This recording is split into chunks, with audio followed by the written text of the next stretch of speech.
दोस्तों आज जो कॉमिक्स हम पढ़ेंगे उसका नाम है सुलग उठी ज्वाला। ये संजय और सलीम की कॉमिक्स हैं और ये सेकंड पार्ट है। इसका पहला पार्ट है कानून का खून। तो पहले आप उसको पढ़ लेना। वो कॉमिक्स आपको मिल जाएगी प्ले लिस्ट में, संजय सलीम का फोल्डर है उसके अंदर। तो यहाँ पर जो ये स्टोरी दे रखी है ये इसके पहले पार्ट की है। तो यहाँ तक की स्टोरी हम पढ़ चुके हैं कानून के खून में। अब आगे पढ़ते हैं। अगले दिन शाम के समय जब ट्रेन माधोपुर स्टेशन पर रुकी तो संजय सबकी नजरें बचाकर बाहर आ गया। जब वह सलीम के दिए हुए पते पर पहुंचा तो रात गिर आई थी। ठक ठक, क्या करीम खान यहीं रहते हैं? नहीं बेटा, वह तो 1 साल पहले ही यह घर छोड़कर शहर जा बसे हैं। क्या आप मुझे उनका पता बता सकते हैं? नहीं बेटा, उनका पता मुझे नहीं मालूम। ओह। फिर रात बिताने के उद्देश्य से संजय पेट के नीचे सो गया। खर्र खर्र। आधी रात के करीब अचानक शोर सुनकर उसकी आंख खुल गई। बचाओ बचाओ, कमीने, छोड़ मेरी माँ को। अरे ये शोर कैसा? ओह, मुझे इस महिला को इन गुंडों से बचाना चाहिए। अगले पल धड़ाक। ओह उफ। आए, ये छोकरा कहां से आ टपका? पकड़ लो और टेटवा दबा दो साले का। मगर इससे पहले कि वो कुछ कर पाते संजय अपनी जगह से उछला और खटाक धड़ाक आई आए धड़ाक हाय धड़ आह धड़ाक आह हाय, मर गया बापे। तब तक शोर सुनकर गांव वाले वहां आ पहुंचे थे। इन कमीनों को पकड़कर पुलिस के हवाले कर दो। बेटे, तुम्हारा ये उपकार मैं कभी नहीं भूलूंगा। यह तो मेरा फर्ज था माँ जी। तुम्हारा नाम क्या है बेटा? जहाँ तक मेरा ख्याल है तुम हमारे गांव के तो हो नहीं। आप ठीक कह रही है माँ जी। मेरा नाम संजय है। मैं यहाँ किसी रिश्तेदार से मिलने आया था, लेकिन पता चला कि वे गांव छोड़कर शहर जा बसे हैं। दूसरा कोई ठिकाना न होने के कारण ही मैं चबूतरे पर सो रहा था। आज से तुम मेरे साथ रहोगे बेटे, और मैं तुम्हें राजू कहा करूंगी। लेकिन माँ जी वो लेकिन वेकिन कुछ नहीं। तुमने मुझे माँ कहा है ना, इसलिए तुम्हें मेरी बात माननी होगी। आओ घर चलें। 1-2 दिन उसी उनके साथ रहने के पश्चात और इन्हें तो खुद एक वक्त की रोटी बड़ी मुश्किल से मिलती है। जमीन होते हुए भी यह उस पर फसल नहीं बो पाते। मुझे इन पर बोझ बनने के बजाय कुछ ऐसा करना चाहिए ताकि इस घर का गुजारा आराम से चल सके। और सादा देवी से सलाह मशवरा करके संजय ने खेत जोतने के बाद उसमें सलीम के दिए हुए कुछ पैसों से बीज खरीदकर गेहूं की फसल बो दी। आह, राजू तो मेरे लिए साक्षात राम बनकर आया है। उधर शीतलगढ़ में उस्ताद। अरे पिंटो, तुम आओ, क्या खबर लाए हो? उस्ताद, बहुत बुरी खबर है। क्या हुआ? उस्ताद, लला चमन लाल ने राधा मौसी को घर से निकाल दिया है। क्या? उस कुत्ते की इतनी हिम्मत! माँ इस समय कहाँ है पिंटो? मैं उन्हें जोजफ अंकल के पास छोड़ आया हूँ। यह तो मैंने ठीक है, जोजफ अंकल से कहना वह माँ जी का पूरा ख्याल रखेंगे। ठीक है उस्ताद। पिंटो के जाने के बाद, लाला, आज की रात तेरी आखिरी रात है। और उसी रात कुछ देर बाद, उठ लाला, तेरी मौत तेरे सामने खड़ी है। कौन? सलीम तुम? हाँ लाला, मैं याद है, मैंने कहा था कि जिस दिन भी तुम संजय के घर की ओर बुरी नजर से देखोगे वह दिन तुम्हारी जिंदगी का आखिरी दिन होगा। प्यारे, आज वह दिन आ गया है। मुझे माफ कर दो सलीम बेटे। मैं तुम्हें एक शर्त पर माफ कर सकता हूँ। क्या? इस कागज पर जैसा मैं कहूँ वैसा लिख दो। मुझे मंजूर है। तो लिखो, मैं अपने अकेलेपन से तंग आकर आत्महत्या कर रहा हूँ। मेरी मौत का किसी को कोई जिम्मेदार न ठहराया जाए। नहीं, जैसे मैं कहता हूँ लिखो, वरना मैं तुम्हारे सिर के इतने टुकड़े करूंगा कि लोग पहचान नहीं पाएंगे कि यह बकरे का गोश्त है या आदमी का। नहीं नहीं, ऐसा मत करना। जैसा तुम कहते हो मैं लिख देता हूँ। सेगरी, लो भाई, मैंने लिख दिया। मुझे देने की जरूरत नहीं है। इस कागज को स्टूल पर रखकर किसी चीज से दबा दो और मेरे साथ आओ। फिर लाला को ले सलीम के कमरे में पूछा, यह क्या है सलीम बेटे? तेरी मौत का सामान। कि क्या मतलब? मतलब यह कि जैसा तुमने कागज में लिखा है वैसा ही करोगे। नहीं नहीं, मुझे मत मारो सलीम बेटा। चाहो तो मेरी सारी धन दौलत ले लो, पर मुझे छोड़ दो। यह फैसला करने में तुमने बहुत देर कर दी लाला। अब सलीम तुम पर कतई रहम नहीं करने वाला। सलीम ने उसे जबरदस्ती स्टूल पर चढ़ाकर फंदा उसे गले में डाल दिया। उसके बाद खटाक। आह आह हिच, साला कुत्ता, आख थू। कुछ देर बाद जो जब अंकल के घर में, सलीम बेटे तुम यहाँ इतनी रात गए? हाँ अंकल, एक लंबा किस्सा खत्म करके आ रहा हूँ। कहकर सलीम ने जोसेफ को सब कुछ बता दिया। सब कुछ जानकर, यह तुमने क्या किया बेटे? लाला का खून कर दिया? आप चिंता न करें अंकल, पुलिस इसे कत्ल सिद्ध नहीं कर पाएगी। बेटे संजय की कोई चिट्ठी आई? नहीं अंकल, काश उसे पता चल जाता कि मास्टर वेलीराम मरे नहीं, जिंदा है, तो उसके सिर से एक बहुत बड़ा बोझ उतर जाता। अगले दिन आत्महत्या का केस लगता है। फिर आवश्यक कार्यवाही करने के बाद उस केस की फाइल बंद कर दी गई। फिर धीरे धीरे समय बीतने लगा और 2 माह बाद माधोपुर गांव में, आह कितनी अच्छी फसल हुई है। अब हमारे घर में किसी चीज की कोई कमी नहीं होगी। यह सब आपके आशीर्वाद और सोन के सहयोग का फल है माँ जी, वरना मैं अकेला क्या कर सकता था। मेरे बच्चे, तू कितना महान है जो अपना श्रेय हम दोनों को दे रहा है। माँ जी। कुछ दिन बाद, शारदा, शारदा कहाँ हो तुम? कौन? आह स्वामी, शारदा, हमेशा सुखी रहो। आप कब आए स्वामी? बस अभी भी आया हूँ। सोन कहाँ है? राजू के साथ खेत पर गया है। कौन राजू? उसके बारे में मैं आपको बाद में बताऊंगी। पहले आप यह बताइए कि आपने इतने दिन तक कोई चिट्ठी क्यों नहीं डाली? मैं तुम्हें अपने बारे में बताकर परेशान नहीं करना चाहता था शारदा, वरना उस कर्तधन शिष्य ने तो मुझे दूसरी दुनिया में पहुंचाने में कोई कसर नहीं रख छोड़ी थी। क्या कि ये आप क्या कह रहे हैं? तब मास्टर वेली राम ने अपनी पत्नी को सारा किस्सा सुना डाला। सब कुछ जानकर, तो क्या वह अभी तक पकड़ा नहीं गया? नहीं, पुलिस उसकी तलाश कर रही है। अच्छा, अब आप हाथ मुंह धो लीजिए, मैं आपके लिए जलपान लेकर आती हूँ। कुछ देर बाद, तुमने बताया नहीं सादा कि तुम और सोन कैसे हो? बस किसी तरह पेट भरती हुई। अरे यह तो हमारे राजू की फोटो है। राजू की? जरा दिखाना तो। देखे जी, इस अखबार में कितनी सुंदर तस्वीर छपी है उसकी। जरूर उसने कोई महान कारनामा किया होगा। अरे भगवान, ये राजू की नहीं, बल्कि उसी बदमाश संजय की तस्वीर है जिसने मुझे चाकू मारा था। क्या? हाँ ठहरो, मैं भी पुलिस को सूचित करता हूँ। नहीं नहीं, रुक जाइए स्वामी। क्या हुआ शारदा, तुम्हारा चेहरा इस तरह पीला क्यों पड़ गया है? आप मेरे मन में उमड़ रहे तूफान को नहीं समझ रहे हैं स्वामी। कहकर शारदा ने सारा किस्सा मास्टर हवेली राम को सुना दिया। सब कुछ सुनकर मास्टर हवेली राम को अपने कानों पर विश्वास नहीं हुआ। यह तुम क्या कह रही हो शारदा? मैं बिल्कुल सच कह रही हूँ स्वामी। तभी संजय और सोन खेत से वापस लौटे। हैं मास्टर जी? बापू, बापू, बापू, आहा बेटा सोन, तो मास्टर जी जिंदा है। हे भोलेनाथ, तेरा लाख लाख शुक्र है। तभी एक विचार दिमाग में आते संजय बेचैन उठा। तो मास्टर जी शारदा माँ के पति हैं, यानी मैं शारदा माँ की नजरों में गिर चुका हूँ। इससे पहले कि मास्टर जी मुझे पकड़कर पुलिस के हवाले कर दे, मुझे यहाँ से भाग जाना चाहिए। अगले पल, मुझे यह गांव छोड़कर जितनी दूर हो सके निकल जाना चाहिए। उधर, सोन बेटा, राजू कहाँ है? भैया शायद बाहर ही रह गए माँ, ठहरो मैं अभी बुला कर लाता हूँ। अरे राजू भैया कहाँ चले गए? स्वामी, लगता है वे आपको देखकर भाग गया है। उधर संजय रेलवे स्टेशन पहुंचकर एक चलती हुई ट्रेन में सवार हो गया। कू कू छुक छुक छुक। हे प्रभु, यह तू मेरी कैसी परीक्षा ले रहा है? माँ जैसी एक और माँ मिली थी जिसने अपना सारा प्यार मुझ पर न्यौछावर कर दिया था, लेकिन आज तूने मुझे उससे भी जुदा कर दिया। क्या मैं जिंदगी भर इसी तरह भटकता रहूंगा? मुझ पर दया कर प्रभु, मेरे गुनाहों को माफ कर दे। बू। और संजय रोता रोता कब सो गया, इसका उसे आभास ही नहीं रहा। सुबह होने पर, क्यों भाई, जिंदगी भर इसी डिब्बे में सोता रहेगा या उतरेगा भी? माफ करना भाई, बड़े जोर से नींद आ गई थी। वैसे यह कौन सा स्टेशन है भाई? चंदनपुर। ट्रेन इससे आगे नहीं जाएगी, चलो नीचे उतरो, मुझे डिब्बे की सफाई करनी है। हे प्रभु, यह तो तू मुझे मेरे गांव के निकट ले आया। लेकिन मुझे गांव न जाकर शहर ही जाना चाहिए। गांव के हालात मालूम करने के पश्चात ही अब गांव जाऊंगा। अरे गेट पर तो काफी सख्त चेकिंग हो रही है, जबकि मेरे पास तो टिकट नहीं है।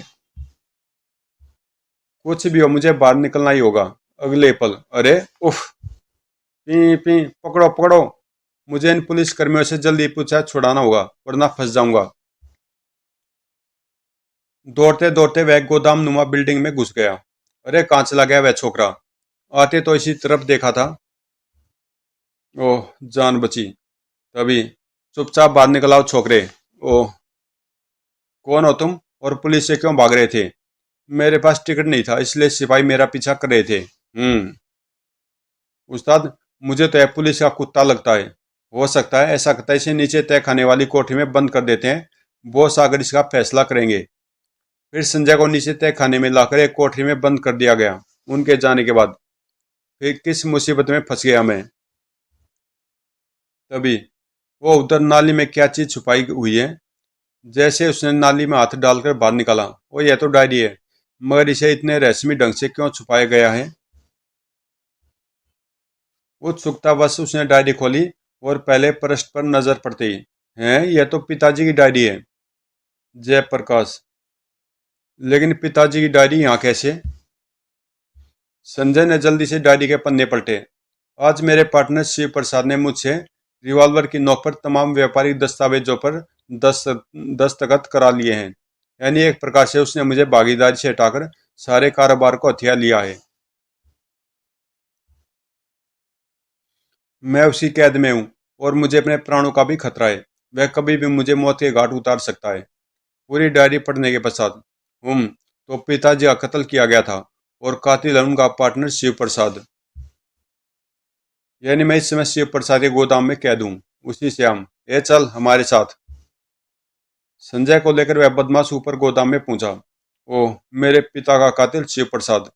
बॉस, यही है वो लड़का। वो यह तो संजय, जयप्रकाश का लड़का। अरे संजय बेटे, तुम यहाँ कैसे। मत के अपनी गंदी जुबान से मुझे बेटा कमीने। मैं जान गया हूँ तू ही मेरे पिता का कातिल है। तुम्हारे पास इस बात का क्या प्रमाण है कि तुम्हारे पिता का खून मैंने किया था। प्रमाण है पिताजी की यह डायरी, इसमें उन्होंने सब कुछ लिखा है। कुत्ते, एक बार यह डायरी मैं पुलिस तक पहुंचा दूं, उसके बाद तुम फांसी के तख्ते पर लटकते नजर आओगे। हा हा हा। वह मौका तुम्हारी जिंदगी में कभी नहीं आएगा। यह डायरी दिखाकर तुमने अपनी मौत खुद बुला ली है। कहने के साथ ही शिव प्रसाद ने संजय के पीछे खड़े बदमाश को इशारा किया। अगले पल धड़ाक, मूर्ख छोकरे, अब अपने प्राणों की खैर मना। इनसे मुकाबला कर पाना मुश्किल है। मुझे यहाँ से भाग जाना चाहिए। दूसरे पल, भून डालो इसे। धोए धोए धोए धोए। थोड़ी देर बाद, सॉरी बॉस, वह छोकरा जिंदा बचकर निकल गया। कम वक्त, गजब का फुर्तीला था, उसे एक भी गोली नहीं लगी। खामोश, तड़ाक, कम वक्त, तो तुम नहीं जानते कि वह छोकरा भविष्य में हमारे लिए कितना खतरनाक साबित हो सकता है। खैर फिलहाल तुम लोग ये अड्डा खाली कर दो। हो सकता है पुलिस को लेकर यहाँ आए। उधर संजय दौड़ता दौड़ता पुलिस स्टेशन जा पहुंचा। इंस्पेक्टर साहब, इंस्पेक्टर साहब,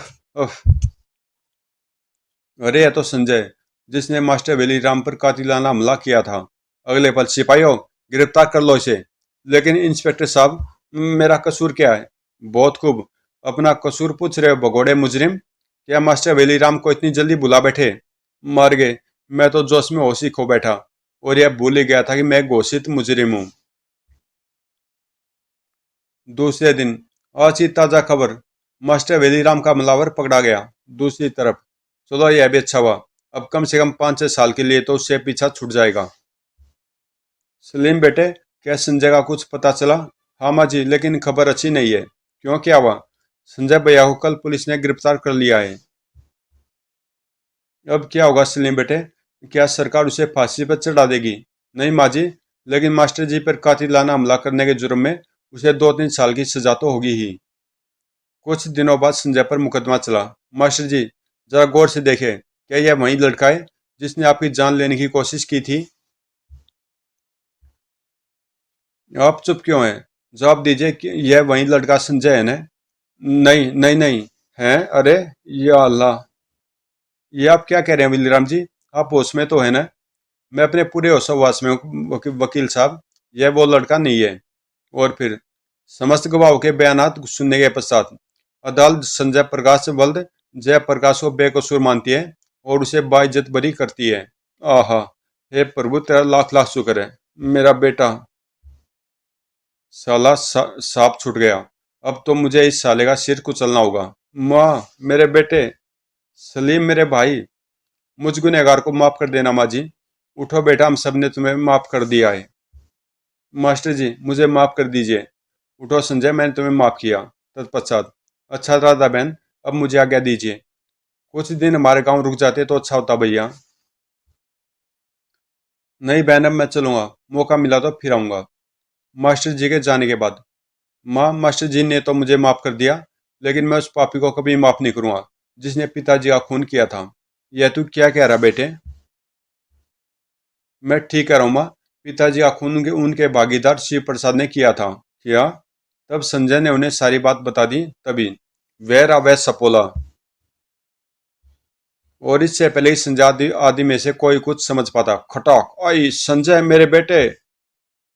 डप संजय मेरे बच्चे, संजय मेरे बच्चे आंखें खोलो बेटा, मैं उस कुत्ते को जिंदा नहीं छोड़ूंगा। पिंटो अंकल, आप तुरंत संजय भैया को अस्पताल ले जाइए, मैं उस कुत्ते को देखता हूँ। अरे अरे मेरी साइकिल, पकड़ो पकड़ो। और सलीम के शरीर में जैसे किसी शैतान की आत्मा ने प्रवेश कर लिया था। भाग बेटा भाग, लेकिन मैं तेरा पीछा पाताल तक में नहीं छोड़ने वाला। एक पुराने किले के निकट पहुंचकर घर घर, कमबख्त, पेट्रोल को भी यहीं खत्म होना था। यह कमबख्त तो भूत की तरह मेरे पीछे लगा हुआ है। इस किले में छुप जाता हूँ, मौका मिलते उसका सफाया कर दूंगा। बुजदिल, मेरे हाथों से बचकर कहाँ जाएगा? धोएं धोएं धोएं। ओह या अल्लाह, मुझे कुछ सांसें और दे दे ताकि मैं इस खूनी को अपने साथ तेरे पाक दरबार में पेश कर सकूं।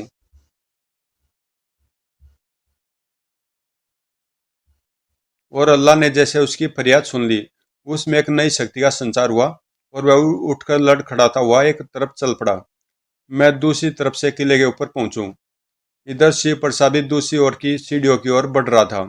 पता नहीं वह भूत मर चुका होगा या अभी भी जिंदा होगा। खैर, मैं दूसरी ओर से इस किले से बाहर निकल जाऊंगा। वह आ रहा है शैतान का बच्चा, अपनी मौत से बेखबर।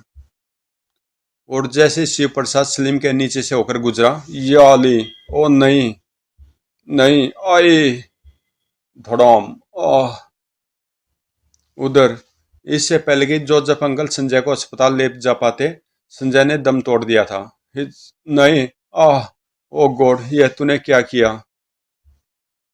नहीं नहीं संजय बेटे, तू मुझे इस तरह अकेला छोड़कर नहीं जा सकता। और अथा दुख से राधा देवी पागल हो गई। हा हा हा, मेरा बेटा जिंदा है, उसे कोई नहीं मार सकता।